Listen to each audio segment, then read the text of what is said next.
Menjelang akhir perjalanan 3 tahun di makam surgawi, Xiaoyan dan Zan Er merenungkan pengalaman mereka dalam waktu yang relatif singkat di dunia luar. Mereka telah menjalani pelatihan intensif selama 3 tahun. Xiaoyan mengalami kemajuan pesat dari Dozun bintang 6 ke puncak bintang 8, membuatnya hampir setara dengan elit bintang 9. Xiao Xuan, leluhur Xiaoyan, yang hanya bisa eksis di dalam makam karena kondisi jiwanya yang tidak lengkap, menyemangati Xiaoyan untuk menembus ke tingkat Dodi agar suatu saat bisa membebaskannya.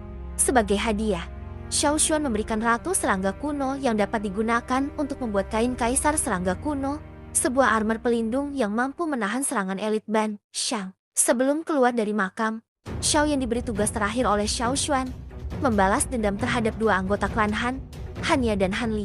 Xiaoyan dan Zan Er kemudian menyergap mereka. Dalam pertarungan, Xiaoyan menunjukkan kekuatan barunya dan dengan mudah melumpuhkan Hanli. Hanya, yang terkejut melihat peningkatan kekuatan Xiaoyan, mencoba melarikan diri setelah menyadari kehadiran Zan Er juga mengancam. Namun belum sempat kabur, Xiaoyan berhasil mengalahkan Hanya dalam pertarungan sengit setelah menggunakan kekuatan penuh dan mengaktifkan tato klan Xiao. Hanya yang percaya diri akhirnya dikalahkan dengan satu pukulan dahsyat, mengakibatkan kematian tragisnya. Bersama Zan Er, Xiaoyan juga telah membunuh Hanli sebelumnya. Keduanya, yang merupakan Dozun bintang 8 dari klan Han, kalah karena tidak waspada dan diserang secara tiba-tiba. Setelah pertarungan, Xiaoyan dan Zan Er kembali ke aula kuno. Bertemu dengan leluhur Xiao Xuan memberikan mereka kain kaisar serangga kuno, perlindungan kuat yang bisa berubah menjadi pakaian dan melindungi dari serangan. Xiao Xuan memberi restu kepada Xiaoyan, menyadari bahwa masa depan klan Xiao kini berada di pundaknya. Masa tinggal di makam surgawi telah berakhir. Xiaoyan dan Zan Er dipaksa keluar oleh kekuatan ruang. Xiao Xuan, yang hanya bisa tinggal di dalam makam, berharap besar pada Xiaoyan agar membawa kejayaan kembali ke klan Xiao. Di dunia luar, banyak klan menunggu para peserta makam surgawi keluar. Ketika mayat Hanya dan Hanli muncul, para tetua klan Gu kaget. Tetapi diam-diam senang karena hubungan buruk mereka dengan klan Han. Banyak yang mulai berspekulasi bahwa Xiaoyan dan Zan Er lah yang membunuh mereka. Xiaoyan dan Zan Er akhirnya muncul dengan aura yang sangat kuat. Xiaoyan kini telah mencapai bintang 8 Dozun, mengalami lonjakan kekuatan yang luar biasa dalam waktu 3 tahun. Semua pihak mengagumi pertumbuhannya yang cepat. Xiaoyan menerima ucapan selamat dari klan lain, dan secara tidak langsung mengakui bahwa kematian Hanya dan Hanli adalah bentuk balas dendam yang pantas. Dan nantinya Xiaoyan terlibat dalam pertarungan sengit dengan seorang penatua dari klan Han bernama Hanlin. Dalam pertempuran tersebut, Xiaoyan menunjukkan kekuatannya dan berhasil memaksa Hanlin mundur. Penatua dari klan Gu, Tong Xuan, memperingatkan Hanlin bahwa mereka berada di wilayah klan Gu dan tidak boleh bertindak semaunya. Zan Er juga menegaskan bahwa klan Han seharusnya memberi penjelasan karena sebelumnya telah menyerang klan Gu di makam surgawi. Hanlin bersikeras menuduh Xiaoyan sebagai pembunuh anggota klan mereka, tetapi tidak memiliki bukti. Akhirnya, mereka mundur dengan mengancam akan membalas di masa depan. Xiaoyan mencurigai sesuatu terjadi pada pavilion bintang jatuh karena rekan-rekannya tidak muncul. Penatua Tong Xuan mengonfirmasi bahwa mereka telah pergi lebih dulu dan meninggalkan pesan agar Xiaoyan segera menyusul. Saat Xiaoyan hendak pergi, dia meminta Zan Er ikut. Namun ditolak oleh penatua Tong Xuan karena alam Gu harus bersiap menghadapi krisis besar. Alam Ling telah tiba-tiba menghilang. Kemungkinan menandakan bencana besar bagi klan Ling, salah satu dari 8 klan kuno. Malam harinya, sebelum berpisah, Xiaoyan dan Zan Er menghabiskan waktu emosional bersama.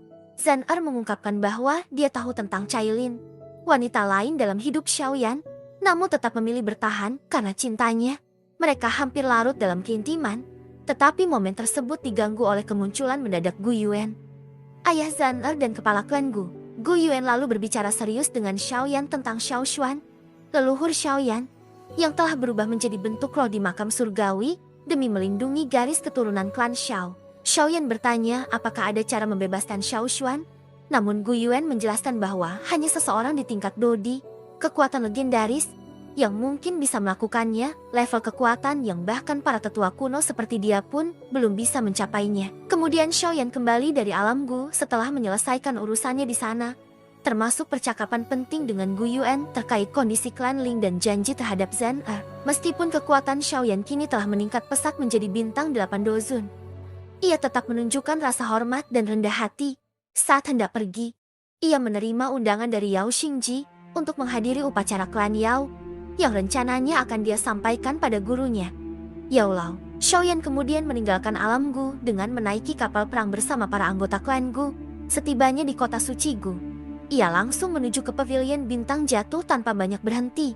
Di sana, ia terkejut melihat perubahan besar di tempat itu dari segi pertahanan, jumlah ahli, dan suasananya yang jauh lebih hidup dan kuat dibanding sebelumnya. Setibanya di pavilion, Xiaoyan nyaris tidak dikenali oleh para tetua baru karena lama tidak muncul. Namun, setelah identitasnya diketahui, ia disambut dengan hormat. Guru sekaligus kepala pavilion, Yao Lao, muncul dan memuji peningkatan kekuatan Xiaoyan. Namun, kabar buruk datang. Dokter peri kecil dan rekan-rekannya yang lain sempat kembali, tetapi kini pergi ke Kekaisaran Jiama setelah mendapat kabar penting. Xiaoyan terkejut saat mengetahui bahwa bukan hanya aliansian, tapi seluruh wilayah barat laut benua sedang berada dalam masalah besar. Hall of Souls Aula Jiwa mulai mengobarkan perang besar di wilayah barat laut benua untuk mengumpulkan jiwa dalam jumlah besar. Hal ini disebabkan oleh situasi politik di Central Plains yang terlalu kompleks dan tidak memungkinkan mereka untuk bergerak bebas. Sebaliknya, di wilayah barat laut, kekuatan Hall of Souls cukup dominan untuk memicu konflik satu sisi, lalu muncul setelah pertempuran untuk mengumpulkan jiwa-jiwa korban perang. Xiaoyan merasa curiga mengapa Hall of Souls tiba-tiba menggunakan metode agresif semacam itu, mengingat mereka biasanya mengumpulkan jiwa secara diam-diam. Yao Lao menjelaskan bahwa tujuan mereka mungkin berkaitan dengan rencana besar yang melibatkan tubuh spiritual, dan kemungkinan juga berkaitan dengan kebutuhan pemimpin Hall of Souls akan pil tingkat tinggi, pil obat tingkat 9 yang sangat sulit dibuat, bahkan oleh alkemis ahli. Di saat yang sama, aliansian yang didirikan oleh Xiaoyan sedang dalam bahaya. Dengan kehadiran sekte singa mendalam yang dibantu oleh Hall of Souls, wilayah aliansian semakin terdesak dan menyusut ke area Kekaisaran Jiama. Beberapa tokoh penting seperti Dokter Peri Kecil dan Qing Tan telah pergi ke sana untuk membantu. Namun Yao Lao menyatakan bahwa situasinya terlalu sulit ditangani sendiri. Oleh karena itu, Xiaoyan memutuskan untuk segera kembali ke barat laut. Yao Lao pun berencana membangun lubang cacing yang dapat menghubungkan langsung pavilion bintang jatuh di Central Plains ke wilayah barat laut, mempercepat perjalanan dan mempermudah bantuan logistik. Sambil menunggu pembangunan lubang cacing selesai, Xiaoyan menjalani hari-hari yang lebih santai di pavilion bintang jatuh, membantu mengajar para murid dan memperkuat organisasi. Dalam proses ini, ia bertemu dengan seorang murid muda berbakat bernama Yu Chuan yang sudah mencapai tingkat doang meski usianya masih di bawah 17 tahun. Xiaoyan, yang awalnya hanya memperhatikan bakatnya, akhirnya memutuskan untuk menjadikan Yu Chuan sebagai muridnya dalam nama, atas saran Yao Lao yang sudah terlalu tua untuk menerima murid baru.